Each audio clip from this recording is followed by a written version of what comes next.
it ended up my husband started having some abdominal pains, then started having a little difficulty with urinating. And I told him, I said, well, you're due for your checkup. So he goes for his full checkup and finds out that, of course, he has the enlarged prostate. So they did the surgery and everything was fine. Then it was time for him to have his colonoscopy. And his doctor, Dr. Hansen, absolutely beautiful man, he sat and he talked to him. He says, okay, we're going to do this and get it over with, draw your blood. And he said when he drew the blood, he didn't like the results of the blood work. And he wanted to do a CAT scan, MRI, the whole 9 yards. And the whole time, I'm very, very calm. In fact, I was so calm, I frightened myself with the calmness. And Dr. Hansen came back and told us, I can't find what I'm looking for, but I know it's there. And I asked him, I said, well, what are you looking for? He said, all his blood work says that he has a growth. And I need to do an exploratory lap on him and find it. So set up the surgery and everything. And Dr. Hansen came back. Joe was awake by then, and Dr. Hansen came to the bedside and told him that he had found a tumor that was deeply embedded in his colon. And he believed that he had gotten all of it, but he still wanted to do treatment. So it ended up, after the surgery and the recovery, Joseph started with the chemo. Had Dr. Cuevas, his oncologist, did the chemo on him, and then also he would have to come home and a nurse would come in and put this delivery pack on him to deliver more medication. And so we went through that maybe about a full year with the treatments and everything. And they came back and told us that, oh, he looks good, blood work looks good, everything should be fine. So we were like, oh, okay. But me, I still would not breathe. You know how you take that sigh of relief? I could not. I was like on guard. And I remember Joe got up one morning and he went to go to the bathroom. And I was like, are you okay in there? He said, I'm having trouble urinating. I said, okay, just take your time. And so he ended up, he urinated and everything, but the urine was dark. And I didn't like the color of it. It was dark. Anyway, we ended up going to the urologist, and they ran tests on it and everything and got back with Dr. Hansen. And Dr. Hansen's reply was, your cancer has come back, and it's come back with a vengeance. And we sat there, and Joe looked at me, I looked at him, and he turned, he said, came back with a vengeance? How much of a vengeance has it come back? And it had metastasized to his kidneys, his liver, lymph nodes. So it came back with a vengeance. And the word to us was, get your life in order. Get everything in order. My hubby got busy. I mean, real busy. I wanted to quit work. He said, no, you go on and go to work and let's just go on with the flow. I thought, okay. This man had already put things in order. He got in touch because he had his airplane. And he had already gotten in touch with his friend, John Kirkham, and told John what to do for the airplane. He said, because Nisi knows nothing about selling the airplane, man. You've had a fleet, you know how to sell it and everything. So he got that in order. And then I remember I came home one day and he had one of the grandkids helping him pay bills. And I said, what are you doing? He said, oh, I was just, piddling around, had the baby pay the bills for me, blah, blah, blah. I think he didn't want me to know just how really, really sick he was. And he was sitting, and he went to prop his legs up that evening. And I noticed that his left leg was swollen. And I told him, I said, we need to find out why your legs are swelling. So made an appointment, went back to the doctor, and he was like, yeah, Carmalita, we're going to give him just some Lasix to get the extra fluid off, and he should be okay, and blah, you know. It was, in other words, they were saying there's nothing we can do. And I knew there was nothing we could do because when he got up one day to go to the bathroom to urinate, he started sweating. And I was like, babe, what are you doing? He said, I have to urinate, but I'm having trouble. And I said, Joseph, please don't force it. I'd rather take you to the emergency room. But of course, being the man he is, he forced it. And this man urinated pure blood, big blood clot and pure blood. And I knew then we were on our way for transition. He ended up in the hospital. They took care of it. Urinary tract infection, irrigated his bladder, cleared it up, sent him home. And I started being his nurse. I was his nurse. The company I worked with, we brought him in up under our company, and he was my first patient in the morning. I would bathe him, take care of him, give him his breakfast, and then he would tell me, I'm okay, you go on to work. But of course, you know, I was calling back and forth to check on him. And I remember they decided to put him back on chemo. And I was getting him ready that morning to take him in for his first chemo treatment. And he walked to the foot of the bed and sat down in a chair. And I said, are you okay? He said, I can't move, I can't walk. Where are the boys? Call the boys and tell them. And I thought, okay, give me a moment. Of course, the boys were at work. And I told him, I said, well, the boys are at work and they can't make it. And he told me, what good is it having kids if they can't be there when you need them? And I had to tell him, Joseph, don't do this. I said, don't do this. He said, you know, you're right. I said, you have me. Well, how are you going to get me out of here? I said, don't worry. And of course, I called 911. The guys that came were right across the street from where we lived, the EMS team. They knew us.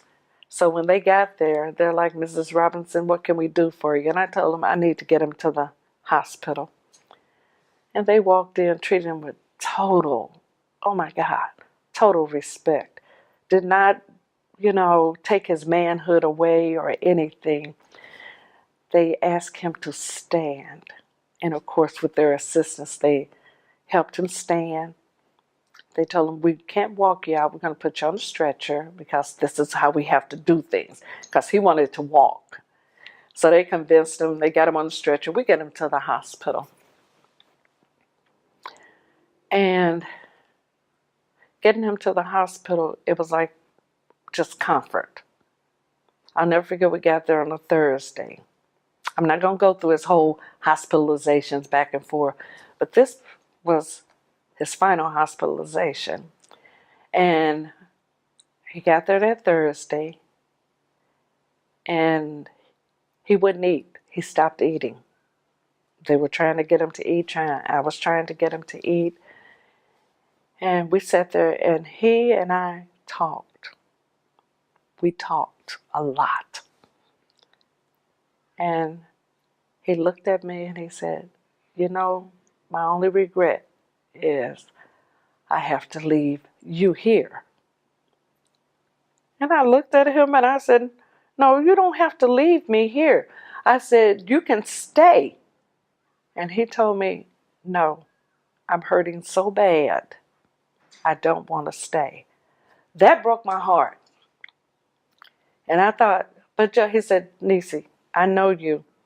He said, if you start praying, I'm going to end up going back home with you. He said, I don't want to do this back and forth and back and forth. And I said, okay. I had to say, okay. We sat there and talked. He would go to sleep and he'd roll back over, and I'd wake up sometime and he'd be just looking at me. And I asked him, I said, so you've been praying, have you not? And he said, yes. And I remember he woke up and told me, he said, baby, or the doctor's gone. I said, yeah, in fact, they were saying that you can go home Monday and blah, blah, and all the excitement about him going home, and they were going to send hospice out to the house and all this good stuff. And he looked at me, he said, yeah. He said, yeah, that sounds good. He said, but you know what? I said, what? He said, yeah, I'm going home Monday. I said, yeah, that's what they said. You're going home Monday. He got quiet, and then he turned back, and he looked at me. He said, and this was like maybe that Thursday or Friday. That Friday. And he turned and he looked at me. He said, baby. I said, what? He said, you need to get in touch with the family and tell anybody and everybody, if they want to see me or talk to me now, they need to come, and they need to come now. So I got busy calling his friends, calling family members, and I remember Candace came in, I think that Saturday morning or Saturday evening. I just know she spent time with him, just sitting there talking to him. I let them have their time together. And then that next day, she got on the airplane and flew out. I called Charles, and I remember Charles telling me he was out of town or was on his way to Chicago or something. I don't remember. And I told him, I said, okay, Charles, let me reiterate. Joseph has said that he is going home Monday. And you're saying you want to see him, but you can't get here by Monday. I said, hold on. I talked to Joe. I said, okay, Joe wants to know, when can you get here? Charles told me, he said, I can get there maybe about 7:30 in the evening. I said, in the evening? I'm thinking in the morning. He said, in the evening. I turned, I said, Joseph, Charles said he can't get here until about 7:30 in the evening. He said, okay. And I told Charles. Joe said, okay. And I said, Charles, whatever you do, be here by 7:30. Don't be late. So here it is. It's Sunday, going into midnight. Now, remember, my husband told me he wasn't going to be here Monday. He was going home. That's when he told me he was transitioning on Monday. That's when we had the conversation.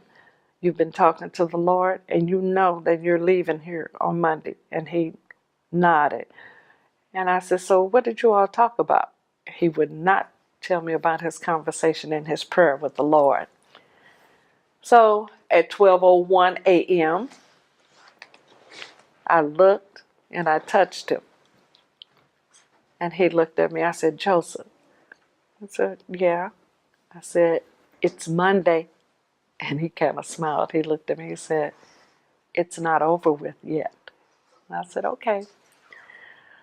So I was there with him all day Monday.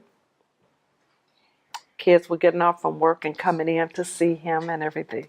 But he was quiet that whole day. Very quiet. Very still. Grandkids were there. Family. And I remember Charles kept calling me. And I told him how to get to the hospital. And my son, Joe, came in and said he was going to, said he was going to shave his daddy. But his blade wasn't sharp enough. And he was going to run over to the store to get some razor blades to shave him. So he and the oldest girl went over to Walgreens to get some blades to come back and shave him. And by then, Charles had walked in. Charles walked in just about the time the kids were coming back. Excuse me. And they went back to lather his face and to shave him. Charles is standing there and he says, I made it. And we looked over and said, Joseph, Charles is here. He turned and looked at him and raised his hand to acknowledge that he saw him. The kids are over there. My son is shaving him. And my daughter says, Mom. I said, what is it? She said, Daddy is breathing funny. I excused myself from Charles, walked over, and I told him to move. So everybody moves back. And I walked over and I looked at him and I called him. I said, baby, baby, and he didn't respond. So I picked him up and I held him. I held him close to me. And when I held him close to me, my husband took his last breath. And as he took that last breath, he became light as a feather in my arms. I mean, light as a feather. And I held him, and I gathered my composure because my children were there, my grandchildren were there, family members were there. And people usually feed off the way you respond. So I held him, and once I composed myself, then I laid him back down. I laid him down. And when I turned, everyone was focused on me. They were looking at me. And I took a deep breath. And my son looked at me and said, Mom. And I told him very nicely, I said, your father is gone. He's gone. Had I broke down, that room would have been chaotic, but I held on. Charles was like, but I just got here. I said, Charles, and he waited for you. I said, he held on and waited for you. I said, I'm sorry, but he held on as long as God would allow him. And Charles was just devastated that Joseph was gone. And I told him, he's not gone, he's transitioned, So I had to, my oldest son, I had to console him very quickly. And I asked him, please don't do that. He took a deep breath and composed himself. And I mean, the way I handled myself was the way my children and my family began to handle themselves. I stood up and I backed away to give them a chance to be there. The grandkids kissed him and told him bye-bye. They would see him again. My nieces, everybody just came in very quietly to just say farewell. And of course, Charles told him, I know you're getting ready to leave, but you're still circulating this room. And told him that it's okay. We will see you again.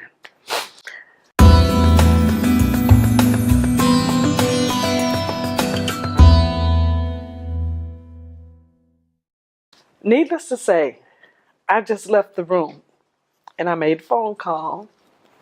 But prior to all of this, we already knew the funeral home that was going to handle the body. We already knew about his services. And I mean, to this day, I wonder where I know where the strength came from. But to sit up and write his obituary, the planning of everything, and it was like everything was just going so smoothly in place. And because my husband was a man, like I said, of order, did not like confusion, did not like things to be out of place. And so in the midst of planning and doing the obituary, after we finished all of that, got everything in order, I sat down one evening and I thought to myself, oh my God, I still have to pay bills. And I thought to myself, oh my God, I couldn't remember passcodes or passwords. I mean, I was like, oh my God, what am I going to do? So I went downstairs to the office. And when I opened the office door and I sat in front of the computer to go into the computer crashed. I mean, just crashed. And I thought, oh, Joe is gone and you decide to leave too. That was my words. I thought, what am I going to do? I looked and I said, oh my God. And I looked over to my right on the wall. This man had written every password, the ID. It was a total list of everything. He had even printed out bills that were to be paid, when they were to be paid, when money would go into the account, when the bills were coming out. I mean, he put everything in order. Then I looked a little bit further and he put on there, for heating and cooling, call so-and-so. For electrical, call so-and-so. Don't worry about the airplane, call John Kirkham. I said, everything is in order. And I took the papers and I went upstairs and I sat down and I looked, and surely everything was in order. Of course, I went and bought a computer because I needed to be able to look at our accounts and see what was going on. On particular days, certain days, that money hit the accounts. And I had to smile and laugh at the same time, because I said to myself, oh my God, this man is still in order and in control of how he put everything in place. He had already told me who to get in touch with, how to get in touch with it. Our insurance guy, I called him. This guy did not hesitate. He said, Carmalita, I'll be there tomorrow evening. If he said 4 o'clock, he was there at 3:59. He sat there. He did not even ask me. He filled out all of the paperwork, put it in an envelope, and told me, put a stamp on it, and I'll mail it for you. I trusted him because this was somebody that loved my husband. He took it and he mailed it off. He said, if you need me for anything, you call me. So when it came time to put his services together, I remember I got his jacket because he even told me, I want to be married, buried. Isn't that beautiful? Married to the Lord. He said, I want to be buried in my military, but I'm also a policeman. And I remember telling him, I said, well, Joseph, both of them are blue. So it was no problem with the selection of colors or anything. And I thought to myself, who did he tell me? And when I looked on the paperwork was to put my medals on my jacket, called Richard Pack. And I called Richard and told him. Richard didn't hesitate. He got up, came over to the house, put all of Joe's medals on and everything, hung his jacket up. He made sure everything was in order. And he reminded me, he said, Carmalita, do you have the white gloves? And I thought, oh, no. I called his friend, Taryn. And I told Taryn, I said, Taryn, I can't find Joe's white gloves. Taryn said, I don't have any. He said, but don't worry. I'll take care of that. I found out later that Taryn got up, drove all the way to Scott Air Force Base, and bought the white gloves and brought them to the house. And I'm telling you, it was people that just fell into place. Just if I said I or this, they were there. They were there. They have put everything in order. His nephew, Ronnie, absolutely beautiful. Got me in touch with everybody that I needed to talk to on the police department. And Richard got in touch with everybody I needed to talk to on the military side to bring everything together. And I'm telling you, once everything was together, and I talked to my kids, and I told them, I said, you do know your father was about things being decent and in order, and the way we should act in public. Now, they're grown. And they said, yes, ma'am. I said, so this is how we are going to conduct ourselves, decent and in order. And they were like, yes, ma'am. We went and picked out his casket. He was military, so, of course, Jefferson Barracks. Everything just seemed to flow. Just so, it was almost like in a dream, walking into a dream. Everything just began to flow. I remember the only problem I had was the day of the funeral. We were lining up to march in. My brother was standing there to my left. And I said, I took a deep breath. I hadn't taken a deep breath in God knows when. I took a deep breath, and I remember I just slowly let it out. And I looked at my brother. I said, you know what? I've done everything and anything that I can do. I said, Charles, I'm going home. He said, huh? I said, you all can do this. I said, but I'm going home. I'm not walking in there. Charles grabbed me by my arm, and he said, baby. I said, Charles, come on. I don't have to be here. He looked at me, took a deep breath, and I knew he paused and prayed real quick. He said, look behind you. And of course, when I looked over his shoulder, the first thing I look into are the eyes of my children. And then I looked, and I'm looking into the eyes of my grandchildren. And I looked at him, and he said, what do we tell them? And I said, okay. I said, I'm going to do this. I said, after I do this, that's it. He said, okay.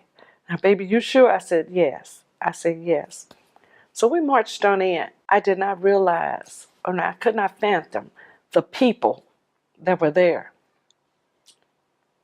There were so many people, they could not even get into the church. And I did not realize that. But the services were absolutely beautiful. People, you know how some people get to the funeral and they want to, it was not hard for anybody to say anything about Joe because it was, everything they said was true. Had it not been true, I would have been able to pick up on it. I looked at each one of them in their faces. And these men that spoke of him very highly, very proudly. And the same thing I've always said, they always said he was honorable and a man of integrity. And the way his life fell, and he would tell everybody, God first, my wife, my children, and then my job. And that's how he lived. God always came first. I always fell underneath, and then the children and his job. So he was always a man of integrity to take care of business and put things decently and in order. Here was, after everything is over with, I went to the bank. And it's funny, the government is kind of cruel. I got to the bank because I needed to pay bills. And I told them I could not get into my computer and everything, but I needed to add more money to the account so my bills would be covered. They met with me with like, I'm sorry, but that account is frozen because he is deceased and there's nothing you can do about it. And my sister, thank God for my sister. My sister was with me. And I said, you don't understand. Life still goes on. I have bills to pay. And they told me my name was not on any of the accounts. And I told them, you are mistaken. I know my husband. My name is on the accounts. I said, now my name was not on the checks. I said, but my name is on the account. If you would take time and look, you'll see my name is on there. Carmalita Robinson. I'm his wife. It's on the accounts. Ooh, this was a stumbling block from hell. This woman stood there and looked at me and said, if it's not on the checks, it's not on the accounts. And the only way you're going to get this money, you're going to have to go through probate. Other than that, we're closing out these accounts. I mean, she just rattled this stuff off. And I remember staring at her. I stared at her, and my sister reached over and grabbed my hand. And I looked at her, and she said, Nisi, please, please. I said, okay. I said, so you're telling me I need to go to probate, and they just, yeah, you're going to need a lawyer, you're going to have to do all this stuff, and blah, blah, blah, blah, blah, blah, blah. I stood up. I was angry. I was mad. I was furious. But I never ceased in prayer. I walked out to the car, and I sat there. My sister was staring at me, just staring at me. And I said, why are you looking at me? She said, Nisi. I said, Cora, I'm going to be fine. I took a deep breath, and I sat there. She said, where are we going? I said, we're going to Clayton. We're going to Clayton. I started praying. I said, Lord, I need you to open doors. I need you to put people in place that understand what I'm going through. I said, because, in so many words, short and sweet, I don't want to catch a case. We get to the court. They send me up to probate and everything. Walk in. The young man is sitting there singing and asks me, how could he help me? And I tell him. He said, do you have an appointment? I said, no. I was waiting for him to tell me, too bad, so sad. He says, one moment. He made a phone call, got in touch with the young lady. Young lady calls me back there. My sister's with me. And I sit there and I tell her what's going on. And she started laughing. She said, Miss Robinson, do you have the death certificate? I had death certificate, birth certificate, marriage license, everything. And I gave her the packet. She looked through it. She said, Miss Robinson, only one thing you didn't give me. I said, what's that? You didn't give me the accounts. I said, you need the accounts? She said, yes. She made a copy of everything I gave her. She said, we're getting ready to close. First thing in the morning, you bring me those accounts. I thought, okay. So I went home. My sister is sitting there, Nisi, and I looked at her. I said, Cora, I have had so much mail. I don't even remember seeing the mail that had our accounts. In my quiet moment, I sat there and I said, Lord, you know where all that mail is about our accounts. I have just laid it somewhere. I said, I don't want to search. I don't want to have to run through the house looking. I said, you know where it is. Just tell me where it is. I walked into the family room and I looked around. I looked on the fireplace. There was everything I needed sitting right there. I reached over, picked it up. Cora is looking at me. She said, what's that? I said, all the accounts. She said, what? I said, all the accounts. That morning, we just went straight back to the courthouse. I give the woman everything. She gets to typing. She said, Miss Robinson, no problems. Take it to your bank. I take the letter she gives me and everything else, and I go back to the bank. And I met with this one young girl, and I'm sitting there, and I tell her, this manager walks over, stands behind the young lady facing me, and says, oh, yeah, I see you got the paperwork. I said, yes, I have everything that I need. You might have the paperwork, but we're going to close out all these accounts. And I looked at her. I said, no. I said, see, because if you close out the accounts, then I've got to call every last one of these people and have a new account. I got to go through the trouble of and I'm trying to explain to her. And as I'm explaining, I found myself becoming angry. In my anger, I knew I would say something out of place and would turn her against me even more. I took a deep breath and I sat back in my chair. And she had like a look of satisfaction on her face. While she is having this look of satisfaction, I am sitting there praying. I said, Lord, give me what to say, how to say, when to say. And I sat there quietly. And I looked at her, and she was so smug, like, ha, ha, ha. She tells the young lady, go and close out these accounts and give her a cashier's check or whatever it was she was supposed to give me. And I'm sitting there looking, and I looked at the young lady. I think her name was Allie. I said, Allie. And she looked at me. I said, yes, you go on over there. I said, the accounts that you're going to close. I told her the accounts that she was going to close.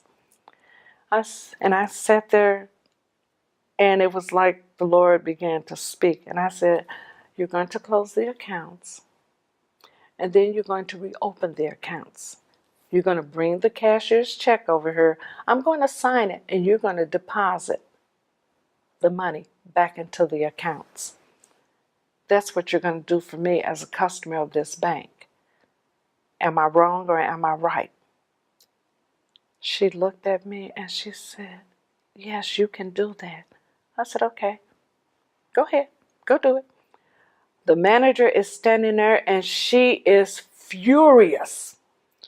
The young lady goes over, brings the check, I sign it. She goes right back and deposits everything back into the bank, comes back with every account number and tells me how much is in every account and tells me, Miss Robinson, if you have any problems, call me. And she gave me her card. She said, you should not have any problems with paying your bills or your, the accounts that come out, automatic payments. She said, you shouldn't have any problems with anything. I told her, thank you. The manager behind her was so mad at me, and I stood up. And my sister, I don't know what she thought I was going to do. She grabs my hand and it's holding it. And I told her, let me go. So she let me go. And I told Allie, thank you very much. I shook her hand. I looked at the manager and told her, you have a good day. Turned around and walked out. But I'm telling you, when I got in that car, I was like, thank you, Lord. Thank you for bringing her. When he says he'll make your enemies your footstool, she was my footstool. I didn't step on her. I could have stepped on her, but I didn't. And I had to tell the Lord, thank you for your leading, your guidance, being patient with me, and giving me victory in the midst of all of this. And of course, creditors are calling. One thing my husband had told me, and I used to get upset. So ladies, don't get upset. When my husband would open an account, especially anything that dealt with credit, he would not put my name on it. And I used to think, oh, so you don't want me using your credit card? You don't want me shopping? And he would laugh at me. He said, you don't understand right now. So when the creditors start calling and everything, and you're thinking, oh my God, I got to pay this, I got to pay that, I got to pay. And I thought, wait a minute, that's not what my husband told me.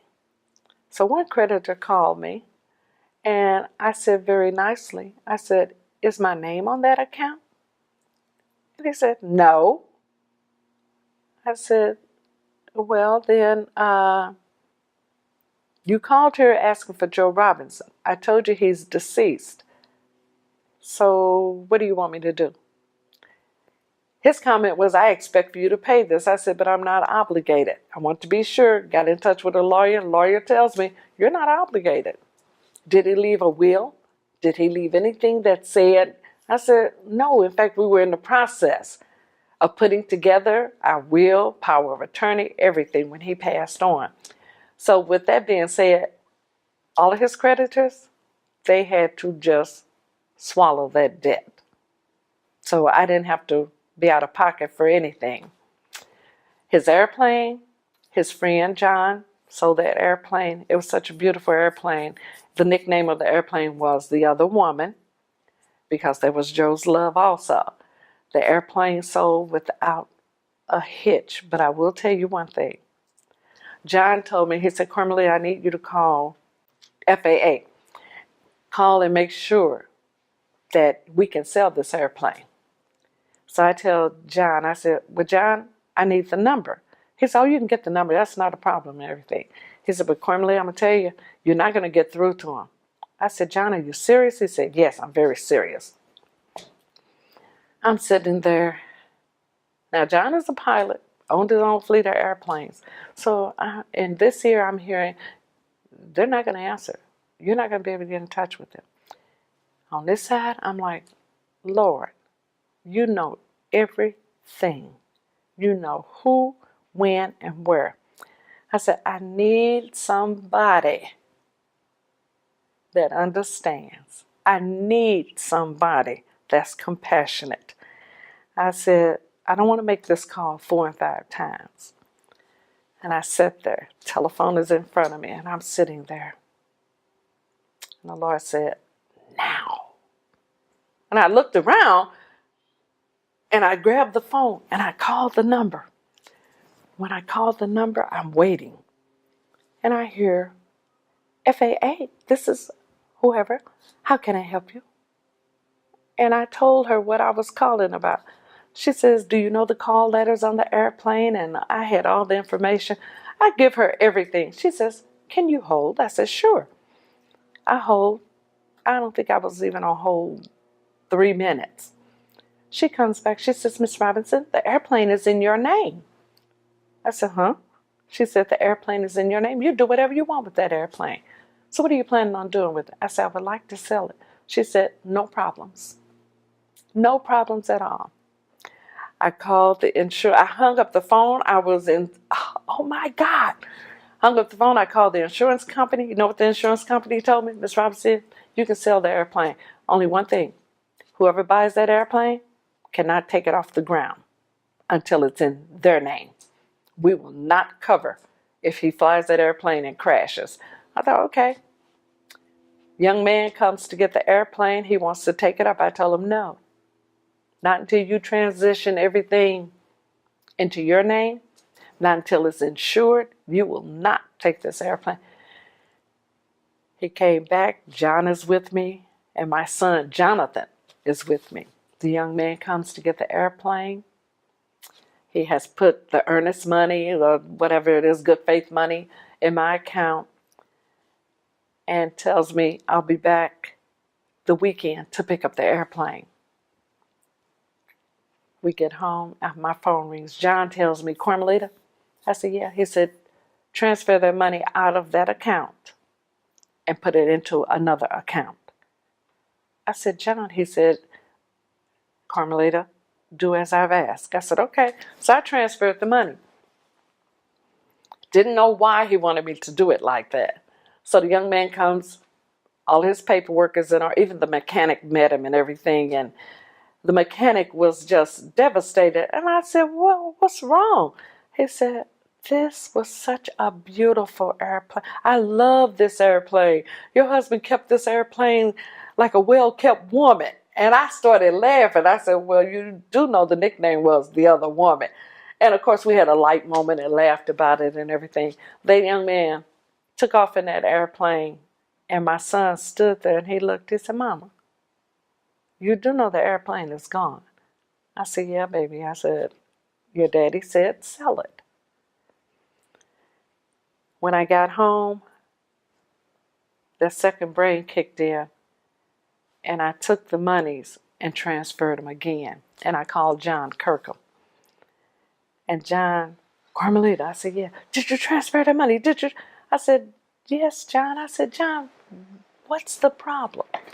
John said he has known people that would buy the airplane, and when they take off in the air, they make a call to their bank and said, I decided not to buy the airplane. So the bank snatches all the money back, and they've got your airplane, and they're gone. I said, oh, my God. He said, yeah, it's just that bad. So The airplane sold without any problems or anything. But one thing I would say to anyone that's going through a transition like this, understand your finances, have everything in order. Now, Joe and I were not able to finish out our will, our trust, power of attorney, and things like that. But God put people in place for me that helped me do all of that and put things in order. And I felt like I haven't had a chance to stop moving, taking care of business, the property at the lake, the home here in St. Louis. It was just things that needed to be done. And I thank God for the friends that Joe had, because I could pick up the phone and call and ask about, what about this? What should I do with that? And I mean, it just went smoothly. Now, the only problem I had was trying to refinance the house, and oh my God, they gave me so much trouble. They asked for everything. I sent them everything, and they still told me no. I said, well, what's my option? A modification. So I've done the modification. Did the modification. I love these people because they're like, I don't understand how we were able to do this modification. I said, you don't understand, but I understand. I understand where it's coming from and everything. So, I mean, to go from point A to point B, it's not an easy thing. Now, my husband has been deceased. Should I say deceased? Well, yeah, he's been deceased for 4 years as of January 14th, 2017. 4 years. And we're looking at, had he lived through the month of January, we would have celebrated 39 years of marriage, but it was 38. So it's a lot of things that come up and things that you really should discuss and have in order and in place. I know Joe was in the process of refinancing the home because I picked up his cell phone and I saw so many calls on his phone. And when I hit it, it was one, and the young lady says, Mr. Robinson, I understand what the holdup now is on refinancing your home. And she didn't call back. But I called her, and she told me at this point that it had been closed and all that good stuff. But had he told me ahead of time that he was refinancing, I would have known what to expect. So it behooves us to have everything in order, have this conversation, because we're not promised. We are not promised to be here forever. So have everything in order. Have this discussion with your spouse. If this were to happen, if that were to happen, how would you handle and what would you go through? But I thank God that my husband had the forethought and the love to put all of this in paperwork and have it where I could see it, where it was tangible. I could put my hands on it and pull from it. So it would just behoove you to have this conversation, even talk about remarriage and who would you marry and who you wouldn't want him to marry, because it's a heavy conversation, but it can also be a light conversation. Because I did tell my kids, one person in particular, do not let this woman get her claws in your daddy, please. But him, he never, ever said anything about any man coming toward me, because I had already told him that I would not remarry unless God had another Joe Robinson or something better than Joe Robinson. So it's just one of those things that you really have to have a conversation about. And I thank God for Vivian. Vivian, when I needed some legal advice, Vivian called me and gave me the information about Scott Air Force Base. And because I lived in Missouri, Scott Air Force Base gave me all the information I needed on the Missouri side to help things to just roll along and get it straight. So it behooves us to be able to put our finger or our hands on somebody that can help us and to carry us through anything that might come up. And a financial advisor would be a very good thing also, because they can also help you with handling your monies and going from point A to point B, so that living your life alone for the rest of your life, if that's what you choose to do, will be a good transition for you. So hopefully, my testimony and this conversation about transitioning from being married to being a widow.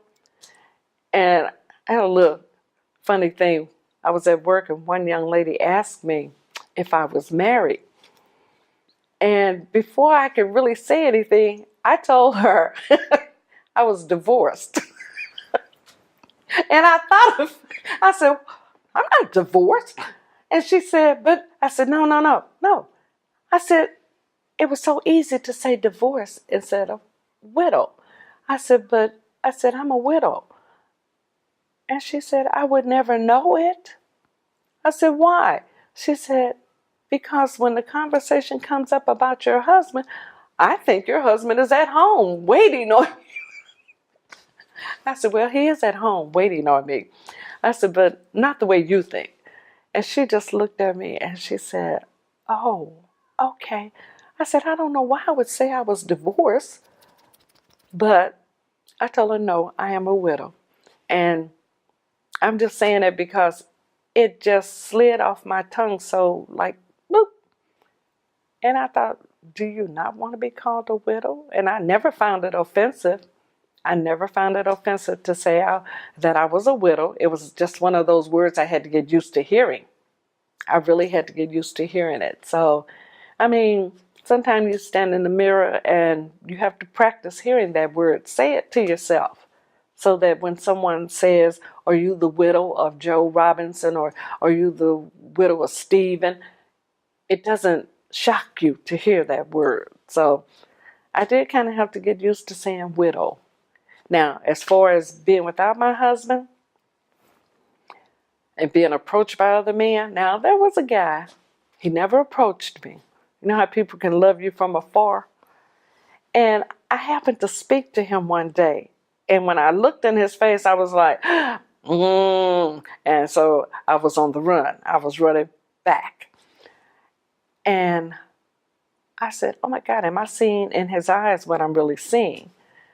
And one of his friends told me, that man loves you. And I thought, I prayed about it. I told the Lord, do not let this man approach me, Jesus, please. I said, please do not let him approach me, because I'm not willing. I'm not ready. I just cannot see myself at this time being with anybody else. And I'm so glad I prayed, because it ended up that very same man got sick, ended up he had cancer, and he passed away. So just because someone loves you and you can see it in, do not be so quick to run toward that thing, because that may not be for you. Have there been lonely hours? Have there been lonely times? Yes. But in my prayers, I was sitting at the dining room table and I was praying. I said, Lord, you told me you would never leave me nor forsake me. You would be with me always. And I sat there. I felt the arms of the Lord just hold me. Just holding on to me. And it startled me until I jarred and I thought, oh my God, he just hugged me and held me. So in knowing that he would always be there to provide and to be like my husband, I have been able to get up, go to work. I don't want to retire. I thought I don't want to stay home cleaning the house all the time. So I have continued to work. My daughter, who was also broken, decided, Mom, I don't want you to ever be by yourself again. So she moved back home. House is big enough. So she's home with me. She's good company for me. She can be there and not be there. And I'm good. Now, I have never taken off my wedding ring. I have never taken off my ring that I call my just because ring. And it's my just because my husband opened his mouth and made a promise to me. And he told me, because I opened my mouth and said it, I have to get you the ring. So this is my just because ring. And I keep it on. My wedding band I will not take off. It's not trying to ward men off or anything like that, because I'm going to tell you, I had one guy that approached me. I mean, he was young enough to be my son. He approached me and he's talking to me, and I looked at him and I thought, baby, I have children your age. You know what he told me? I don't mind. I'm just looking for a sugar mama. Somebody, somebody to take care of me. I'm sorry, but that's how I did. I laughed dead in his face. I said, baby, keep stepping. Keep stepping. And he wanted to know my age. And I thought, it's none of your business what my age is. But I thank God that people have been absolutely fooled by the fact when they do find out my age, they are like, are you sure? Yes, I know my age. I said, I do know my age. I have had women look at me, and one woman looked at me and asked me, can I just... I thought, what do you see that I don't see? You know, but I guess I don't show my age that well. I don't know. I think I do, but I have not had anyone to really come forthright and say, I am pursuing you. No, no. And I think it's because I have told the Lord, I really cannot see myself remarrying. And I had always told Joseph, I said, when I'm determined and I have my mind set up, because I even told him when I did state boards and everything for my nursing, I said, I'm only doing this one time, and I'm not doing it 2 and 3 times. I know women that had to go take the exam 2 and 3 and 4 times. I said, one time. One time. If I dated a guy, one time. We broke up, that's the end of it. Never went back. Joseph, I told him, I said, I'm only marrying one time in my life. I said, whether it's a good marriage or a bad marriage, one time in my life. And I thank God that it was an absolutely beautiful marriage. So maybe that's why I'm so reluctant to even, really, I have not even thought about pursuing. I have not thought about pursuing. One thing people wonder, well, you need somebody to love you. And I think about it. I said, you know what? I have thought about the many times my husband held me. I close my eyes and I think upon the way that man held me. I don't need anybody else to hold me like that, because when he held me, love just, I could feel it. I knew I was loved. So the loneliness, no. I can honestly say no. Do I need a man in my life? No. I really don't. And I have pondered, there's something wrong with me. Because I've had girlfriends that ask me over and over again, are you going to remarry? Do you have a man in your life? I had one girl even pick somebody out for me. I thought, have you lost your mind? The young lady called me and I had a conversation with her, and I had to tell her upright, baby, I'm not looking for a man. I'm not looking for a husband. And she said, are you serious? I'm content. So that's why I keep my ring on. In my heart, I'm still married to Joe Robinson. I have one guy, oh my God.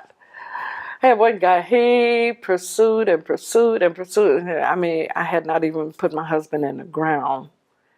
And this man called me 7 times in one day. Then when he finally called me again, I asked him, why do you keep calling me? He said, well, Carmalita, I would really love to take you out to lunch, and we just sit and talk. And I thought, oh, that sounds nice. But he made a mistake. At the end of that, he said, but I want to take you somewhere where nobody would know you, where no one would recognize you. And I laughed. I said, Sugar, did you forget who you were talking to? He said, what are you talking about? I said, I was married to Joe Robinson. I don't think there's anywhere I can go in St. Louis where someone doesn't know me or does not recognize my name. I said, so you can forget it. I said, you can forget about it. In fact, no, I will not go to lunch with you. And I mean, I had never even thought of him in that shape, form, or fashion at all, any old way. But I mean, he was the only one that really tried to slide up under the radar. But no, my radar was I knew where he was coming from. But no, I have really not been approached by anyone. And I'm not looking for anyone to really approach me. I have been busy, kept myself busy. I've done things with my girlfriends, my children, my grandchildren. I mean, just you learn that there is life after the death of a spouse. And you don't have to curl up in a ball. You don't have to lose those treasured moments. Keep those things to heart and feed off of those things. And you will realize that you were truly loved. So these are things that each one of us, we have to learn how to handle it individually and just be prepared. Like I said, have that conversation. Have that conversation because our children, our friends, our relatives will react to the way we react. So if you can take a deep breath and tell the Lord to compose you, then you do that.